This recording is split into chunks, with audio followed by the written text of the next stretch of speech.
Sometimes, exploring means not finding what you're looking for. Instead, discovering something unexpected. I'm author and researcher Mike Luoma, and I headed to Red Rocks Park in South Burlington, Vermont, hoping to see a cave. No luck on the cave, but I did find possibly perched boulders, a wing-shaped stone in an alcove, and a good example of a potential serpent ridge, where a stone ledge was turned into possible large-scale Great Serpent stonework. I also discovered you can see Odzihozo from Red Rocks Park. That's a large stone out in Lake Champlain, to the left of the island, Juniper Island. Settlers later called it Rock Dunder. Odzihozo is the great transformer, he who created himself out of nothing. In Abenaki stories, at first he was just head, arms, and torso, and he formed hills and mountains as he grabbed hold of the land to pull himself up and pull himself along. And as he pulled himself along, his body left the deep valleys where rivers ran. Then Odzihozo discovered he'd finally grown legs and pushed down very hard to pull them up out of the earth and stand up for the first time. As he pushed down, the mountains pushed up on both sides, those we now call the Adirondacks and the Green Mountains. When he pulled his legs free, waters rushed in to take their place, forming Lake Champlain. Now free, he traveled around to see the lands he'd transformed, and then finally came back here to rest and transformed himself into that stone we see out there in the lake today to keep watch. Local indigenous folks still leave offerings to Odzihozo out there. Odzihozo, it is said, created Champ to patrol the lake and help protect it. A compound spirit creature with aspects of salamander, carp, eel, gar, and hornpout, a great serpent or underwater panther, assembled by Odzihozo. I've begun to wonder if tales of Lake Champlain's own great serpent, Champ, inspired or were inspired by the possible large-scale great serpent stonework I've been finding, especially along the lake and other waterways. Altered, rounded ridges and ledges, broken off and added stones giving them the look of great serpents. I found a good example of one of these serpentized ridges right on a main trail at Red Rocks Park. Here's what I think went on. An exposed ridge was denuded of dirt and vegetation, stripped clean, maybe burnt down to it. Additional stones were added, or broken off from the face of the ridge, placed nearly perpendicular or slantwise to the ridge to represent gills, fins, wings, flippers, ridge fins, and more features of giant horned and feathered great serpents rising up from below. They often seem to work with the ridges themselves, with the stone in place. For example, looking down from above at the flat top of a ridge, a short cliff along its lower edge, they would have used natural fissures and cracks in the rock, as well as indigenous stone quarrying techniques, including frost wedging, to break off the stone on the face of the ridge in large pieces. And again, these would have been turned nearly perpendicular to the ridge face to create the appearance of fins, flippers, gills, or wings to help approximate the look of a great serpent.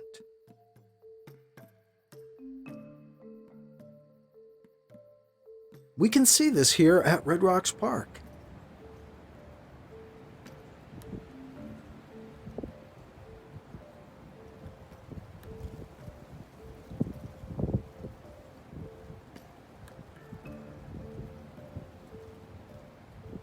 wingstone on this lower rise alerts us to look for more, and we see it above.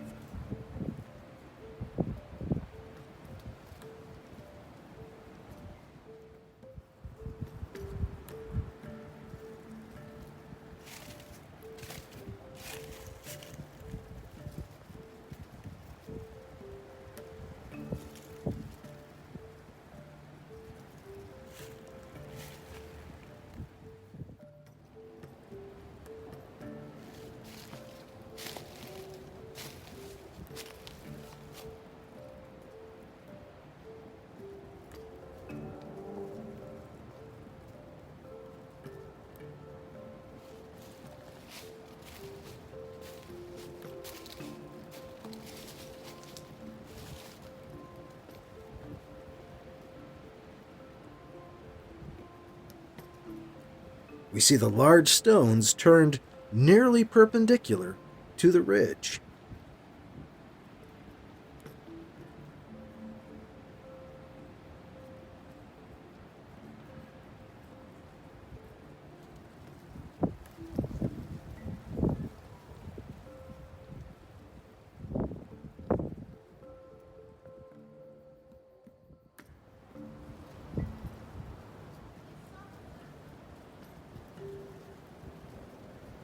Note the edges of these stones. They seem worked to resemble feathers.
These smaller stones seem to represent rear flippers or fins, back down towards the tail.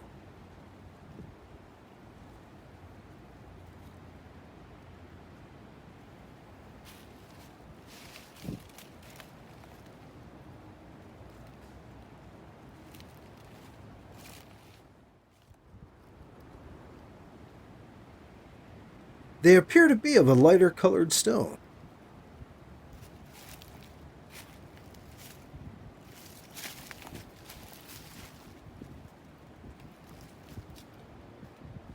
And they also appear to have their edges and surfaces worked, to suggest they're part of the Great Serpent.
The outcrop itself tapers down like a tail, with a final extension like a tail fin off to the side.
A serpentized ridge within view of the shore of Lake Champlain, here in Red Rocks Park.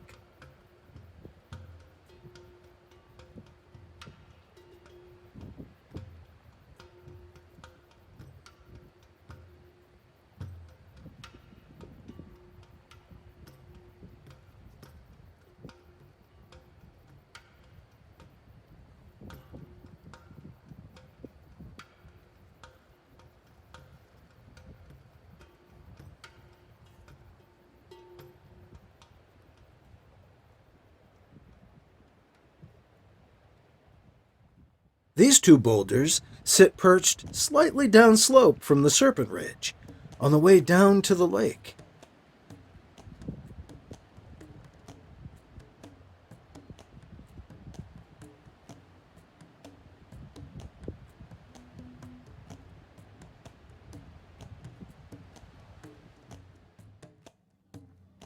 The upright stone almost seems to have a face on its lakeside.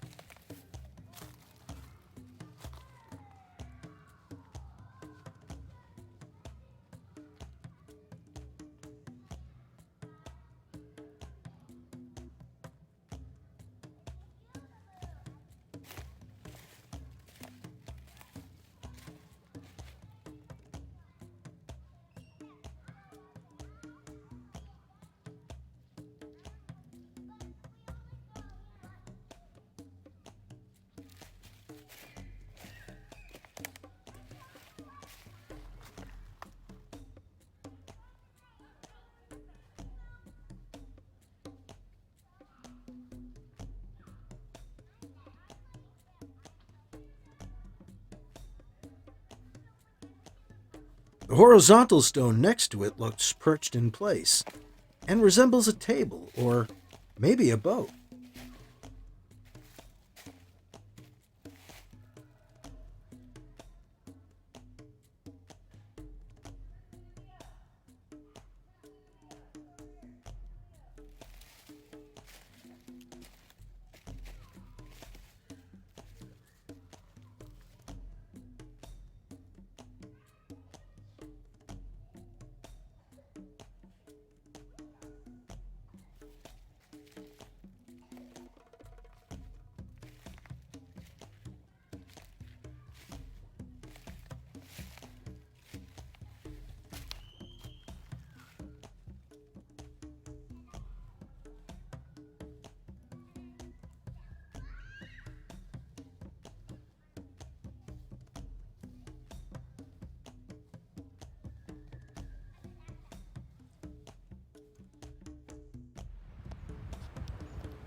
This oddly shaped boulder sat a little ways off the trail, but drew my attention.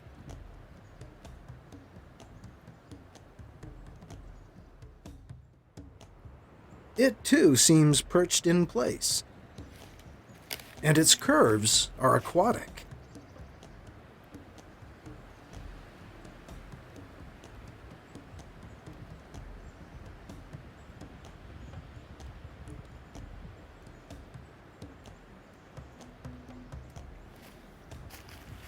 We're at a height and altitude where once this would have been near the shore of the Champlain Sea.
Wonder what this one looks like under the mossy growth.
These boulders we've seen are not erratics. They may have been moved by glaciers, but they appear to be our own Dunham dolostone, exposed near the lake shore.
Of course, this could all be natural.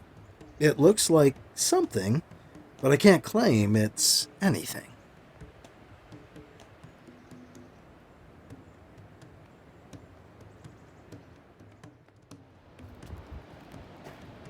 That's true in this case, too. This flat-faced stone, with stacked stones in front of it, with another on top, could be something. Or it's just a stone on top of some pieces of the boulder that broke off.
The afternoon sun on that short March day made it hard to capture this last feature I want to show you in photos and video. It's a wing-shaped stone in an alcove.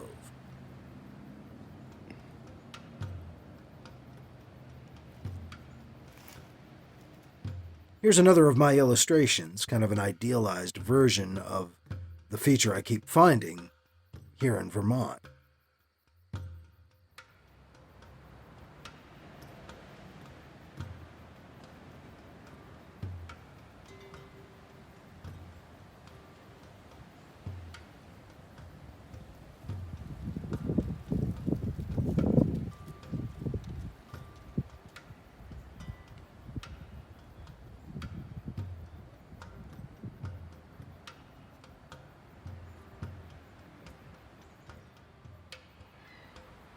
This one seems to be made up of a couple of stones, or it's fallen apart a little.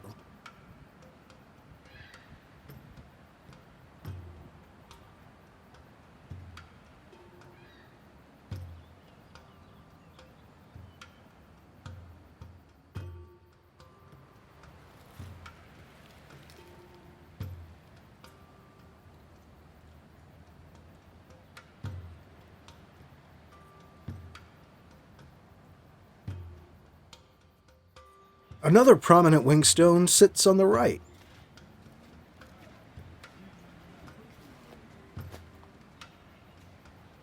Just on the right side of the beginning of the alcove.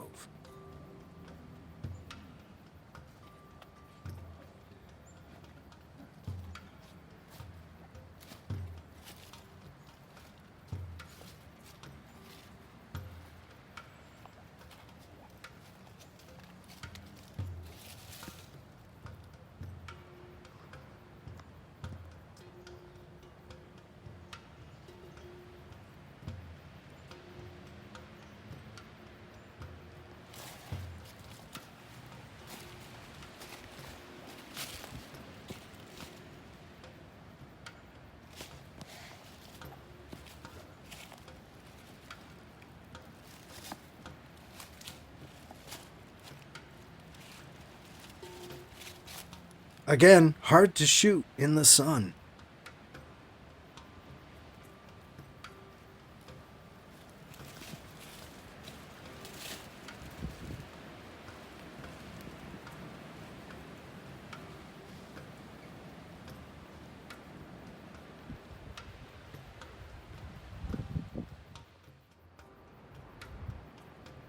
There's a lot of natural stone which sort of looks like something in this park, and all along the lake, really.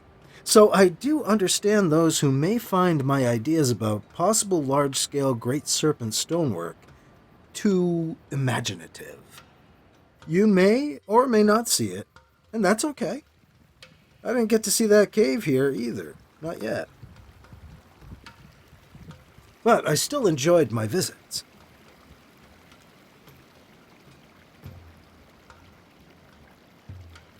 I'm Mike Luoma, and I hope you've enjoyed experiencing Red Rocks Park with me.